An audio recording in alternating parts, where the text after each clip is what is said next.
হল কাৰ্বিসকল জংঘলী, কাৰ্বিসকল হত্যাকাৰী, লেংটা কাৰ্বি, কাপোৰ নিপিন্ধা কাৰ্বি।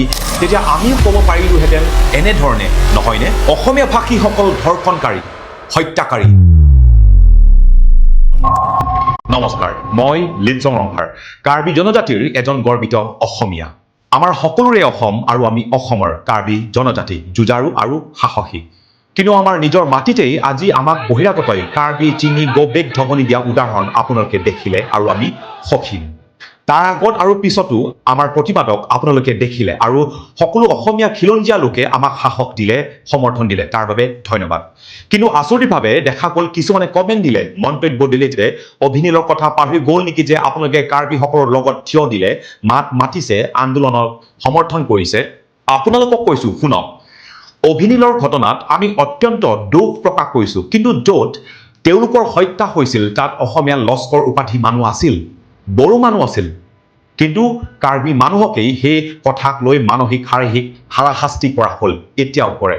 কোৱা হ'ল কাৰ্বিসকল জংঘলী, কাৰ্বিসকল হত্যাকাৰী, লেংটা কাৰ্বি, কাপোৰ নিপিন্ধা কাৰ্বি, এনেকুৱা জঘন্য কথা কোৱা হ'ল আমাক। কেৱল সেয়াইনে?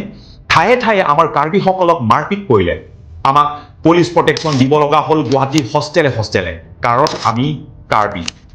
কিন্তু যেতিয়া এগৰাকী অকণমানি নাবালিকা কাৰ্বি ছোৱালী সুমিলা ৰংহাংপিক এজন বৰঠাকুৰ উপাধি মানুহে নিৰ্মমভাৱে ধৰ্ষণ কৰি জীয়াই জীয়াই জ্বলাই দিলে, তেতিয়া আমিও ক'ব পাৰিলোহেঁতেন এনেধৰণে, নহয়নে? অসমীয়া ভাষীসকল ধৰ্ষণকাৰী, হত্যাকাৰী বুলি আমিও তেনেকৈ আমাৰ খং তেওঁলোকৰ ওপৰত দেখুৱাব পাৰিলোহেঁতেন। কিন্তু আমি দোষী বুলিয়ে গণ্য কৰিলোঁ, সমগ্ৰ জাতিক দোষী দিব নোখোজো আৰু দিয়া নাই।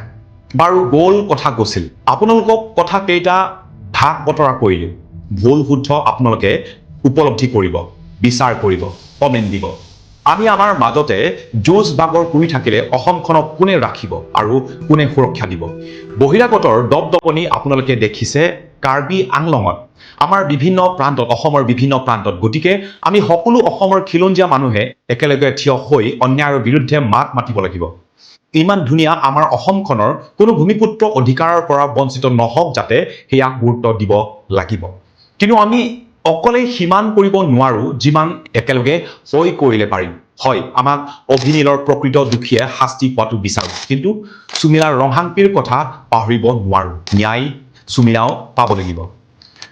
আমি অসম সুৰক্ষিত হৈ থকাটো বিচাৰোঁ, কিন্তু কাৰ্বি আংলঙৰ পৰিস্থিতিৰ বাবে কৰা এই যুঁজত আপোনালোকৰ সঁহাৰি বিচাৰোঁ। চৰকাৰে দিয়া প্ৰতিশ্ৰুতি যি এতিয়াও পূৰণ নকৰিলে তাৰ বিৰুদ্ধে আমি প্ৰতিবাদ আকৌ তীব্ৰতৰ কৰিম আৰু কৰিব গৈ আছোঁ।